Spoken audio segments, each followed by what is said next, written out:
Olá, meu nome é Daniel Arruda e hoje nós vamos falar sobre o dimensionamento de chumbadores. Se você se interessa por esse assunto, não se esquece de deixar seu like, porque esse é mais um conteúdo original aqui do canal e no fim do vídeo tem o dimensionamento de um chumbador químico. Chumbadores é um tema recorrente que o pessoal tem me pedido e eu finalmente resolvi fazer o vídeo. Eu espero que tenha aí algumas visualizações, né? Afinal de contas, um vídeo sem visualização não tem assim muito sentido, né? Para dimensionar chumbadores é preciso conhecer três coisas.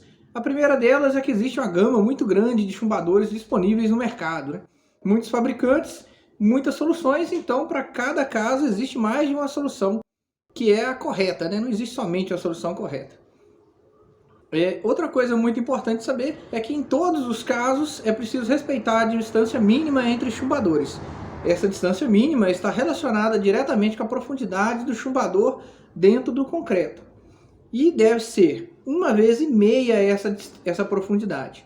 Então, se você colocar um chumbador que tenha profundidade aí de 10 centímetros dentro do concreto, você vai ter que ter uma distância entre chumbadores no mínimo de 15 centímetros.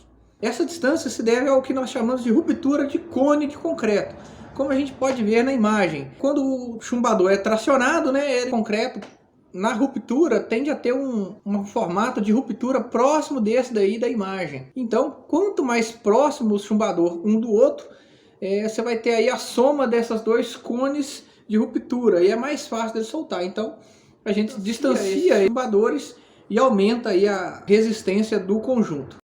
A terceira coisa a se saber sobre chumbadores são os esforços que estão atuando nesse chumbador. O tipo de esforço e o valor desse esforço. Vai ficar mais fácil de entender na hora que a gente for para a prática. Eu vou dimensionar um chumbador mecânico e depois a gente vai fazer o dimensionamento de um chumbador químico. O primeiro exemplo que eu vou trazer do chumbador mecânico é dessa treliça, de uma residência lá para Catanduva. Quem está fazendo essa residência lá é o Marcelo Manfrim. E olha, diga-se de passagem, ela é muito bonita, como vocês podem ver aqui no vídeo. Ela é feita em alvenaria estrutural e em alguns locais ela não tem laje, né? Ela vai ter somente o forro e uma cobertura metálica. Essa cobertura metálica, vocês podem ver aqui no Metálicas 3D, tá aqui o modelo estrutural e eu coloquei dois perfis só para a gente conseguir determinar quais os esforços estão atuando nesses perfis. Esses perfis não existem, né? Eles são na verdade o nosso chumbador. E aqui, depois que eu lanço as cargas, eu consigo descobrir qual o valor de cada esforço no nosso chumbador. Via de regra, os esforços principais que atuam no chumbador são os esforços de tração e os esforços de cisalhamento. Então nós vamos verificar aqui, juntamente com a tabela fornecida por um estudo feito pelo Rafael Gregiani. Ele fez o TCC e em laboratório ele fez alguns testes e determinou a resistência de chumbadores mecânicos, né? Existem até algumas equações que te auxiliam a verificar a resistência do chumbador e do conjunto chumbador concreto. Depois eu vou deixar aqui no link da descrição. O TCC dele está disponível na internet. Muito bom material. Mas voltando aqui ao nosso exemplo. Aqui a obra já está calculada. Eu vou olhar os esforços. Eu vou pegar as envoltórias, pegar esforço axial. Eu quero ver os valores máximos e mínimos somente das barras selecionadas. Beleza. Aqui eu tenho uma normal máxima de 0,900 toneladas, né? Ou 900 quilos. 1.189. E aqui 500. Então o maior valor que nós estamos encontrando aqui é uma carga de 1.100 quilos. 1.100 quilos mesmo. A outra vai ser menor, olha lá, 700 quilos. Então nós vamos pegar esse valor e olhar lá na tabela qual que vai ser o chumbador adequado para essa situação. Tem uma série de chumbadores nessa tabela e eu vou usar o mais comum, que é o Parabolt, né? Também conhecido como chumbador PBA. Aqui a tabela traz a instrução de como é feita a aplicação desse chumbador e eu vou deixar ela também no link da descrição. Como chute inicial eu vou usar o chumbador PBA de meia, com comprimento de 4 polegadas. A profundidade mínima do furo, ó, 55 mm, 5 centímetros, pequenininho. Mas eu vou fazer uma penetração de 10 centímetros. 10 centímetros bem penetrado, faz muita gente feliz. Deixando aí de lado as piadinhas de duplo sentido, a carga média de tração para esse chumbador é 3.193, então tá bem acima do que a gente precisa. Eu vou tentar um chumbador menor, né, uma bitola menor. Vou pegar o 3/8 aqui, profundidade 4,5, e ele tá dando uma carga média de tração de 1919 quilogramas.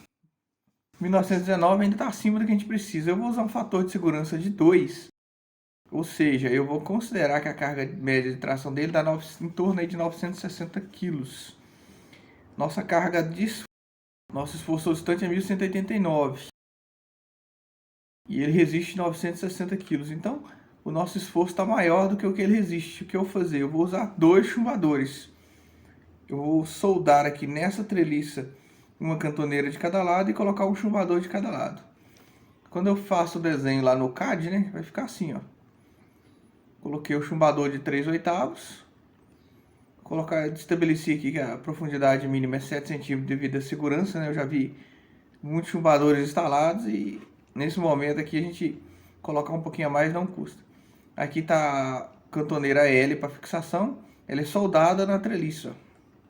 Então eu tenho a treliça e de cada lado eu tenho uma cantoneira L. E aqui está o nosso chumbador, ó. Como eu tenho uma profundidade de 7 centímetros, a distância entre eles poderia ser 10 centímetros. Eu estou colocando 20 centímetros porque assim, ó, ele fica dentro do bloco e esse bloco, lógico, tem que ter concreto, senão não adianta nada.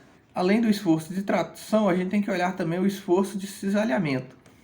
Se eu voltar aqui no Metálicas, a minha cortante em Z, ela está na faixa de 440 quilos, o máximo é 440 quilos.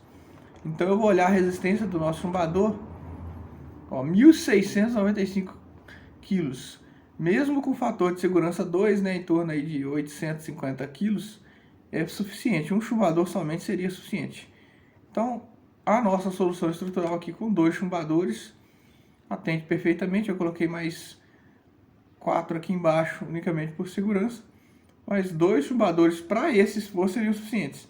A gente teria que olhar os outros esforços aqui embaixo, além de verificar essa cantoneira aqui, a esmagamento e rasgamento. Mas eu fiz as verificações, nesse caso aqui atende, eu não vou fazer porque senão foge aí o objetivo do vídeo. Vamos passar agora para o dimensionamento do chumbador químico. Para exemplificar o dimensionamento de chumbadores químicos, eu vou pegar um caso que nós fizemos lá em Leme. Lá foi uma caixa de elevador, e nas caixas de elevador, principalmente da Otis, lá no teto do elevador você tem que deixar alguns ganchos que eles usam para manutenção do elevador. Esses ganchos, eles são feitos de ferro CA50 de 20 milímetros, né? E eles têm que resistir a uma carga de 1,5 toneladas. Quando o elevador está em manutenção, eles vão ancorando o elevador nesses ganchos e fazem a manutenção do elevador, em alguns casos especiais. Lá em Leme nós tivemos uma situação particular que nós não pudemos destruir a laje, já que em cima da laje do elevador tinha a caixa d'água do prédio. Então nós tivemos que usar chumbador químico e pela parte inferior mesmo, né, dentro da caixa do elevador, tivemos que fazer a ancoragem dos elevadores. E aí eu lancei mão dos chumbadores químicos da Fischer. Aqui eu tenho a caixa do elevador e lá em cima da caixa, né, a gente tem os chumbadores. Essa é a situação de projeto. E se a gente olhar o gancho do elevador, ele é isso aqui, ó. São curvas com raio 6 centímetros, diâmetro 20 milímetros. E ele tem que suportar uma carga de 1.500 quilos, que vai ser ancorada aqui. Normalmente esse gancho desse jeito, ele é projetado pela Otis, você coloca dentro da laje. No nosso caso não foi possível, a gente teve que usar o chumbador químico. E aí qual foi a ideia? Colocar 2 ganchos com 20 milímetros para suportar a carga. A laje tem 15 centímetros de espessura.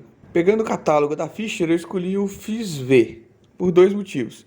Um, que se trata de um furo vertical para cima, então os chumbadores do tipo ampola estão de fora. 2, porque ele tem um tempo de pega muito rápido e facilita a execução. Aliás, além do dimensionamento correto, é muito importante colocar no projeto as notas que especificam os chumbadores e o método de execução.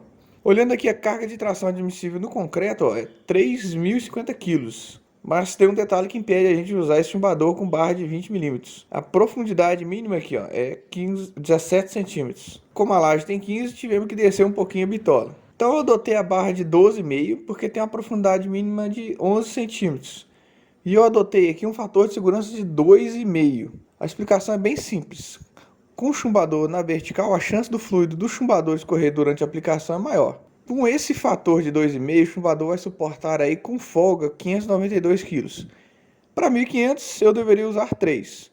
Então eu adotei 4 para ter uma simetria e também para a gente soldar e manter o conjunto estabilizado. O projeto final fica assim. Pessoal, se alguém tiver alguma dúvida, me manda no zap. Aquele abraço.